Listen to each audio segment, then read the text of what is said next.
I just found out the craziest backstory in the Toronto gang wars because it turns out two of the most notorious demons from Toronto apparently had this kind of weird disconnected beef going on, and I really just can't believe it. So if you've been following this channel for a while, you'll know that on my main channel, Traplaw Ross, I do kind of documentary style videos. Now in this video, I broke down the history of this guy called Ryan Wedding, okay? He's the Narc Olympian. That's what I called him. He was basically an Olympic snowboarder that ended up becoming such a big drug dealer that he was tapped in with the cartels. He was a real life narco making millions of dollars moving dope, all right? But he also had hitmen on his squad. Now, what's crazy is if you follow me long enough, you'll know that I've done videos about this Toronto demon, Top5. He was allegedly Drake's shooter, okay? He's been involved in a whole bunch of interesting murder cases. Rumor has it he got a few bodies. I discuss it in this video.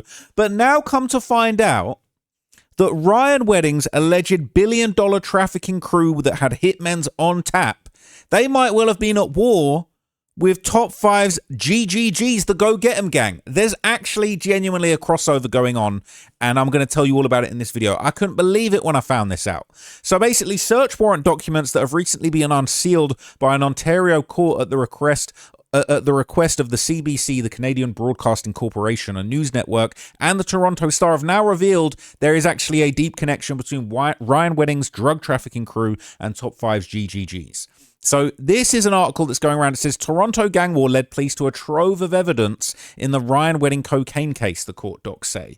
So it's pretty crazy. It's actually insane. New details of Malik Damian Cunningham's arrest revealed in a search warrant documents, okay? There's all the documents. They got a whole bunch of documents, and it's basically going to break everything down in here.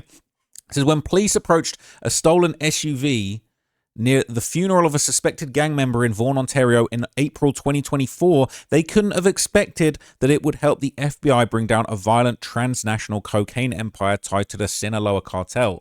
Inside the 2023 Ford Explorer with heavily tinted windows, officers found Malik Damian Cunningham, an alleged rival gang member and hitman who US prosecutors say had been hired, armed, and trained by Ryan Wedding's sprawling criminal enterprise. I've heard of demons and gangsters having hitmen, but I ain't heard of them hiring, arming, and training them. That's really some cartel shit. I'm not going to lie to you. That's out of control. So it says more than 2 years after Cunningham's arrest, new details about the circumstances of the police operation have emerged from search warrant documents recently unsealed by an Ontario court at the request of CBC News and the Toronto Star. What appears to have been a chance encounter with local police near the funeral in the city just north of Toronto, led officers to seize an iPhone that court documents suggested later provided the FBI with a trove of insights into the inner workings of Wedding's network. So Ryan Wedding, who went by the alias Public Enemy and Giant, was arrested in Mexico earlier this year. A former Team Canada Olympic snowboarder, he's accused of leading the cartel-linked empire that smuggled truckloads of blow and fent across North America and carried out dozens of killings. That's why my video is called The Many Murders of Ryan Wedding. So if you want the whole story, go and check that out. Nobody's done a better breakdown than that video. Okay, this is actually insane. So he pled not guilty in California to charges relating to murder and drug trafficking and money laundering, but the allegations against Wedding and Cunningham have not been proven in court. But Cunningham's lawyer, Jassi Vamadivan, didn't respond to a request for comment by CBC News on Wednesday. So this is pretty crazy, all right? This is pretty crazy. So we're going to get to it. I'm going to keep reading this, but we're going to get to it because what I'm going to tell you later on in this video is absolute insanity. It says the search warrant documents stem from a police investigation into the April 1st, 2024 shooting death of 29-year-old Randy Fader in his Niagara Falls, Ontario driveway. Fader, described in court documents as an international drug trafficker, had met with Mexican cartel people and was shot in the head at the request of Wedding's top lieutenant, according to US prosecutors. Cunningham, the alleged gunman, was nicknamed Mr. Perfect and is charged with murder in connection with Fader's killing. Police suspect the now 25-year-old Cunningham was getting ready to carry out another serious criminal act when they arrested him outside of a funeral in Vaughan. Okay? This is his second in command, Andrew Clark, that was captured by Mexican security forces. So basically, here's how it all ties together to Top5. It says the newly unsealed documents revealed that the funeral back in April 2024 was for Ibrahim Ibdikarim, an alleged member of the GGG's Go Get 'Em gang based in Toronto's Lawrence Heights neighborhood, aka the Jungle, Basically, the 30-year-old was killed in an early morning triple shooting that remains unsolved. I believe that Malik Cunningham was at this funeral for some sort of criminal purpose. Niagara Regional Police Department Constable James Princeton wrote in a letter in April 2024, he was seeking a search warrant connected to Randy Fader's killing. So according to the documents, right, this Canadian assassin was working for Weddings Crew. He was called Mr. Perfect, real name Malik Cunningham. And apparently he was actually connected to both Weddings Crew and a Toronto-based gang from Falstaff Avenue, which is like a big... Basically, the news are calling them the Falstaff Crew, and particularly before, they've been known as the Falstaff Crips. So this is kind of just a Toronto gang map that I'll show you, all right? And I've heard, basically, I've heard people refer to, Falstaff as the staff. You got Jane and Finch Driftwood up here. Obviously, this is all kind of famous for Presser and them lot, okay? But they're basically saying this is the staff, all right? And allegedly, okay... Allegedly, Top 5 had spun through the staff a lot of times. He raps about the staff, full staff, spinning through there, and they got a whole bunch of Crips there, okay? It's, they have beef with nearby rivals from Bloodhoods, right? This is a serious hood, right? This is a serious bunch of gangsters there from out there, okay? So this same gang, all right, that Top 5's GGG gang, basically like Top 5's gang, the GGGs, they're from Lawrence Heights, aka the Jungle, okay? And they were beefing heavily with Falstaff. There's a bunch... Let me pull up some lyrics real quick. So look, Top 5 got hella lyrics where he's dissing the ops, right? But like, he's always saying, I'm in the staff smoking on that clutch pack. I'm in the town smoking on that sizzler. He's talking about all different people, okay? I shot him 5 times because he looked like Elo, all right? He's saying that he shot an innocent 5 times because he looked like Elo, a Falstaff 234 9-block member. They have a serious beef, okay? He's been pulling up. He's been spinning the staff. He's been spinning Falstaff, smoking on clutch pack non-stop, all right? That's just what's going on. I'm sorry, you call me a snitch all you want, but that's what was going on. So Top 5 basically, was in this beef, and he basically allegedly was accused of this first-degree murder. He ended up getting freed. Rumor has it that Drake paid his lawyer fees, was one of the best lawyers in Toronto, and he was released in custody after spending 3 years in jail. This was allegedly the murder of a man named Hashim Omar Hashi, who lived in the high-rises located on Falstaff Avenue. Now, Top 5 beat these charges, and as you see from them lyrics, he's saying he shot him 5 times because he looked like Elo. And it turns out to be an innocent guy. So... Top 5, he was charged with the first-degree murder in the shooting death of the 20-year-old man. He was freed Monday after the Crown stayed the charge. Thanks to Drake. Thanks to the 6 God Drizzy Drake. He'd been charged with the death of Hashim Omar Hashi, an accounting student. He was shot multiple times. Better not be 5 times, while trying to enter a parking garage near Jane Street and Falstaff Avenue shortly before 9 p.m. on January the 31st, 2021. According to Toronto Police, he died at the scene. Family and friends described him as a humble, hard-working kid. 2 weeks after the shooting, Top 5 was arrested in Windsor, Ontario and charged, and he was 3 years in custody and was just about to go on trial when the Crown suspended its case because they wouldn't allow his videos or social media posts, and he'd be thanking God for that, to be used as evidence at trial. But the rumor was that the theory was that Top 5 was part of a gang that was rivaling another operating in the area, and they basically said that they was looking for people. They was looking for people that looked like Elo, allegedly, all right? And Top 5 beat it. He said, I innocent man came home, RIP, I'm an innocent man, all right? Okay, sure, all right, sure. So here's the thing. So when we go back to the original reporting on this, all right? They're saying that basically Malik Cunningham, he was at a funeral ready to shoot the spot up. It says Princeton said Cunningham was identified as a member of the Falstaff crew, which was in conflict with gangs from the Lawrence Heights, the GGGs, the Jungle, okay? He'd been captured on video purchasing binoculars, gloves, and walkie-talkies. Now look, if your ops are out here with the binoculars, the gloves, and the walkie-talkies, all right, they're not normal ops. That's a high-level op. Outside Abdi Karim's funeral, the Explorer with tinted windows attracted attention when the occupant of the vehicle was moving from the front to the back of the vehicle without exiting. So they was apparently spinning a funeral and they got shooters from the Falstaff. Now I'm going to move over a second, okay? I'm going to touch back base with what's going on in these streets. Because basically, the police had been looking for this Mr. Perfect guy for a minute. They've been trying to track him down. They've been trying to get to the bottom of it, okay, ever since this murder happened. Because Mr. Perfect, a.k.a. Mr. Cunningham, All right. He was wanted for this murder in connection with the killing of Randy Fader. And this is Randy Fader's mother, Claire Fader, basically talking to the news about the horrible assassination of her son. It was near Niagara Falls, near the US border.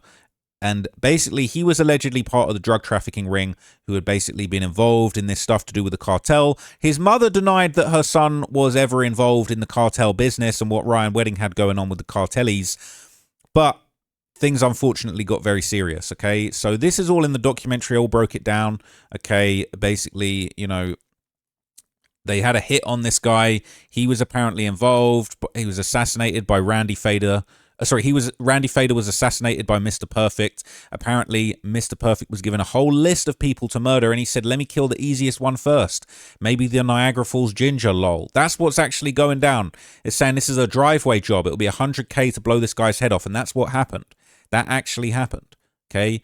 They assassinated him outside the home that he lived in with his wife and his 2 young daughters, okay? They were doing an Easter egg hunt. It was all on Easter. They noticed a suspicious vehicle, a white Audi, came out there, and it had been spinning the block, had been spinning the house, and eventually he went outside and he ended up getting killed in his driveway. Okay, the friend pulled into the driveway just before 6:20 p.m. Fader got into the car. He said he forgot something, went back inside, and the white Audi pulled up out front. A gunman dressed in black approached him, shot him in the head from about 3 feet away, got back in the Audi and drove off. And really sad was the wife and daughter were actually watching this from the window that overlooked the yard. So it was really, really sad and really, really messed up. But that was a full-blown, straight-up assassination, okay? I don't know why they're repeating this over and over and over again. But it's saying, maybe not a monster, he was involved in a high-risk lifestyle. How did a random Canadian snowboarder become the next El Chapo? Insane stuff, okay? So that's allegedly what was going on. Now, here's where things get a little bit more crazy. But here's what's crazy, okay? The guy that apparently organized the murder was Ryan Wedding's top lieutenant, Andrew Clark, okay? A.k.a. Mero Guerrero, a.k.a. Dick, a.k.a. the Dictator. Now, he was the only other person included in Wedding's original federal indictment, but he later turned on Wedding and is apparently now becoming the main informant in the case, which is why he hasn't been mentioned in any later indictments. We went through hundreds of pages of court documents that do not name Andrew Clark, Ryan Wedding's alleged right-hand man, as the FBI informant over the past year in this case. But if you put 2 and 2 together, the way that the FBI's cooperating witness is described in these documents, it really only fits the description of one person, and that is fellow Canadian Andrew Clark, a former elevator mechanic in the Toronto area who was arrested, you see there, in October 2024 by elite Mexican security forces. So look, he turned into a snitch. That's not that interesting. What's really interesting is this, because about a week after that, you know, unfortunate young man was killed in his driveway by allegedly the hitman, Mr. Perfect, about a week after that, one of the most famous members of Top 5's crew, the GGGs, called Jason, and you've seen Top 5 with the Jason chain, right? You'll know this. He has this chain in tribute to his fallen friend, okay, Jason. And he's got the Jason chain. This probably a few $100,000, this chain, right? The Jason chain. It's a tribute to his friend Jason. He's got like Freddy and Jason style mask. That's a tribute to his homie that passed away, okay? About a week after that hit in the driveway, okay, Jason ends up getting killed. His real name's Ibrahim Abdikarim, and he was killed in a triple shooting in Toronto where 2 others were injured in a sidewalk. Now, this shooting remains unsolved, but some people might be theorizing that Mr. Perfect might have actually been involved in the murder of Jason, given his connections to Wedding's crew as well as Falstaff, and the fact that they could get their hands on pretty much any guns, any firepower that they possibly even wanted. Pretty much, they had a whole army. They were trained, they were armed and equipped, they had cartel connections. So this murder of Jason's never been solved, but it might have been Mr. Perfect, okay? So this is the news on that, and then we're going to get to the funeral shooting in a minute. Could not happen again. Searching for safety, Del Morati says she moved her family here years ago from Iran. But right now I'm in the middle of shooting, gun, drugs, and everything. Police say at around 2:30 a.m., 3 people were shot outside an establishment at Queen West in Portland. I do believe targeted, but to what extent I don't know yet. I don't know the relationship between the parties. A 30-year-old man was rushed to hospital where he was pronounced dead. A 36-year-old woman and 33-year-old man were transported with non-life-threatening injuries. There were a lot of people here in a variety of different establishments. You can see that there's a couple clubs, a restaurant there. People were in and out of all of those establishments. Officers spent hours collecting evidence and processing the scene. Anytime you have somebody with a firearm and they're openly shooting that firearm in the middle of a crowded roadway in the city of Toronto, there's obviously concerns with regards to firearm safety and violence in the city. And while police don't believe there are any safety concerns for residents in the area, they are looking for any information you may have about those responsible. We have to speak. We have to stand for our right. This is not correct. Now, the idea that there is no safety concern for those who reside in this neighborhood comes as little consolation to many of the people that we got a chance to speak to today. In the meantime, the suspect vehicle is described as a dark-colored two-door sedan. So that was the murder of Jason, okay? Now, there's a whole bunch of stuff about him on Reddit and the reactions. You know, this is Top 5 reacting to Jason's death. He said, "You did every and anything for me. That's why you'll forever be my big bro, Jason." Heartbroken emojis, okay? So that was Jason there. And, you know, he was really beloved all across Toronto, okay? Says, when these rappers are saying, come get your get back, they're asking for themselves or someone they know to get killed. I never understood it. People say, I ain't trying to hate, but okay, we're not going to just, I thought there might be some interesting stuff in here, but maybe not. But, you know, he was kind of loved. A lot of people said that they was going to slide for him. He was mourned very heavily by his people. People saying it's a year since Jason passed away. The GGGs issue a PSA. They said it's Jason Day. Stay safe. Top 5 with Jason is GGG chain. Okay. You know, there were some of the most devious demons from the GGGs. Century GGG, one of the most dangerous GGs all out here. He was locked up for a murder. He posted a message about Jason, all right? He said, I wake up thinking about you every day, big bro. You know how I'm coming about my dead.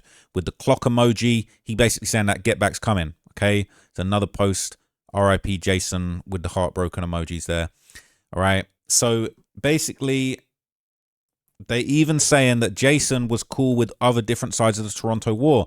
They were saying this is Jason from the GGGs and Boondog from BFR, who was Presser's brother, very, very big, dangerous gangster from Toronto. They was apparently in America washing their money. He said, my dude's helping me wash my money. Literally, damn, Jason, bro. Heavy's sweatshop right now. What you doing, Jay? For the freebies. For the freebies. Heavy's sweatshop. Yeah. Oh, you're lucky you're my dog, Heavy. Because I know if it was vice versa, I'd have you here doing this shit for free, too. They literally out there washing their money, okay? It's crazy.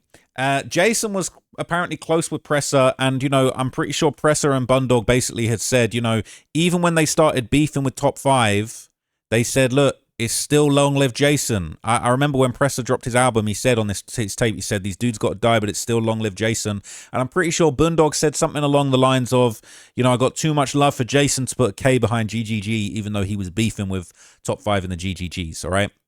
So Jason, aka AB, Presser shouted him out after he passed away. He was killed back in April, long before their beef. I wish GGG and BFR could squash it, but blood has been spilled over this when Drive-By King passed. That's DBK, Top 5's friend in the wheelchair that unfortunately got killed.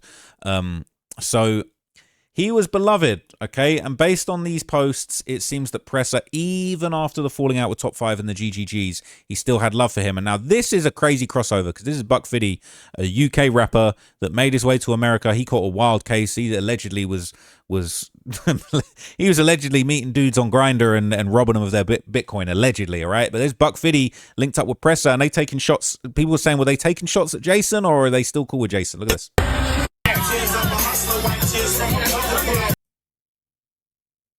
So that's him showing off the jewels. I think it was this next post or this part here.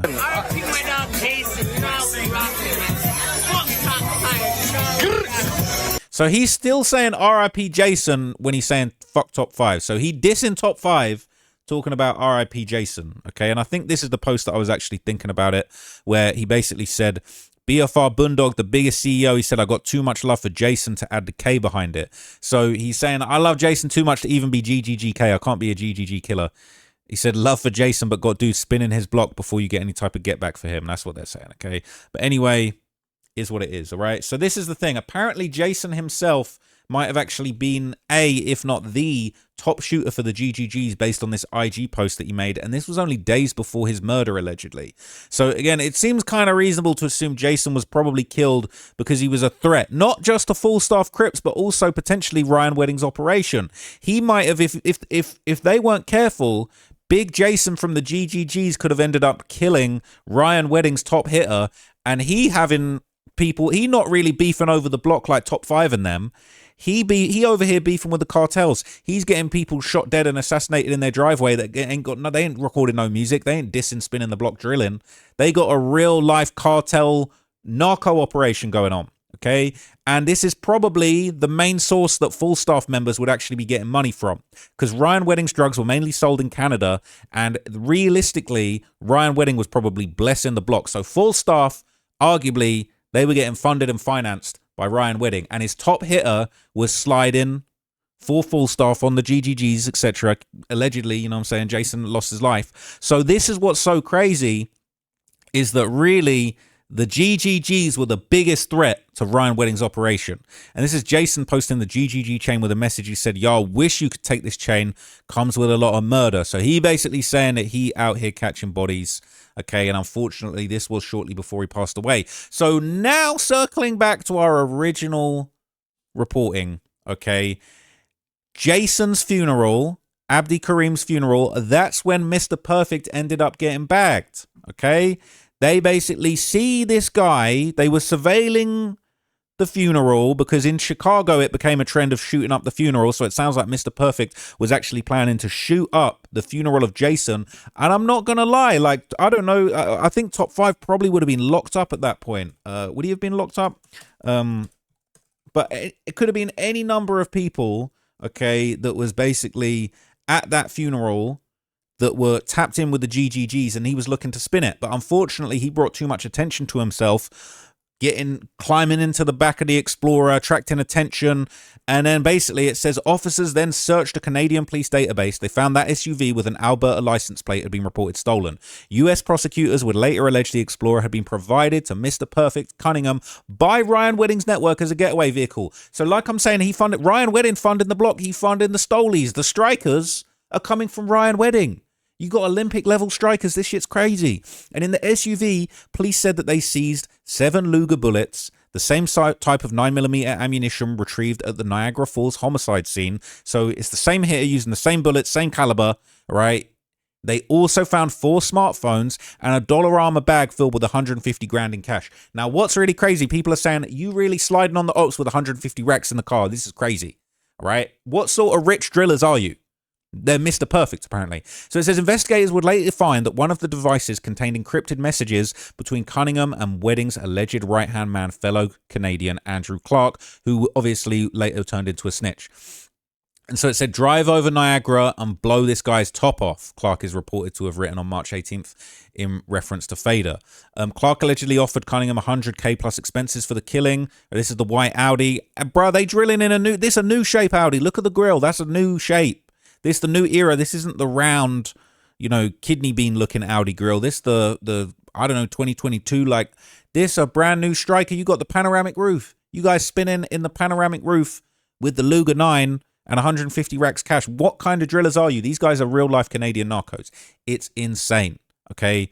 So it says Clark's hit list also included a realtor in van, some Arabs, and a Mexi who owned a restaurant and his wife, according to evidence from US prosecutors filed in a Toronto court as they were seeking to extradite several Canadians, including Cunningham. So they're trying to bring Mr. Perfect, who was, I don't know, maybe they'll find out that that's who killed Jason. I don't know, but they're trying to extradite him to the United States. U.S. authorities allege Clark arranged Cunningham to receive military training in Mexico. He's sending them to the cartels to get trained.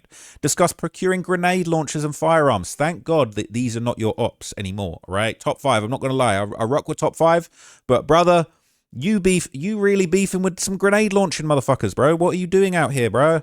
Like, it's long live Jason, but if the ops have grenade launchers, I'm just going into hiding. I'm not going to lie to you. So before authorities could find Wedding, Clark was captured in Mexico in October 2024. He was later taken into US custody and flown to California to face federal charges, and he pled not guilty. Okay, Clark's now an FBI informant. He's helping investigators dismantle Wedding's network. Cunningham's in custody in Ontario, and he's fighting extradition to the US. So this is people reacting to this news on Torontology when the news article surfaced saying the Toronto gang war led the police to Ryan Wedding, and they linked the alleged hitman to him from court documents. So it said, this guy was moving hot, 150 racks, bullets, and your burner phones all in the stoley, sliding at your op's funeral. It's crazy. It said if he was smarter, man, he would still be out here doing hits. Thank God he off the streets. He ain't a rookie, bro. He ain't a rookie. They're saying, damn, Mr. Perfect was trying to cook the GGG Utes at Jason's funeral. Right? People saying it was surveillance. Didn't have the weapon on him, just bullets and money. I don't know. Maybe they got the bullet. Maybe they got the strap out of there somehow. I don't know. But it sounds like they was ready. They're saying the full staff utes are just as dangerous, the full staff utes are just as dangerous, if not more. They don't just do the internet thing. But then they're saying LO went to PC. I don't know what LO's situation is, but you know, if people are getting shot 5 times just because they think it's you on the block, I'll be tucked off as well. All right, they get cooked too. Don't get it confused. All right, it's just crazy. People saying free Mookie the rookie. All right, effed up the whole game. They're saying he did hits for a rat, super duper cooked. That's a fact. So look, I couldn't believe it when I heard this, so I had to come and do a video on it. Okay, bruh. The GGGs were really at war with Ryan Wedding and the narcos and the cartels. It's absolute insanity. Let me know what you thought of that video. I'll catch you guys in the next one. I'm out for now. I might do another video this afternoon. I actually recorded a 4th video today, but YouTube are not having it. They said it's too, it's crazy. So I'm hoping that maybe I can get that video censored or get it back up, but it's a wild video. I won't tell you what it's about, but it's Epstein trafficking related, all right? That's all I'm going to say. But anyway, I'll catch you guys in the next video. Thank you for your support. Thank you for watching. I'm out for now. Peace.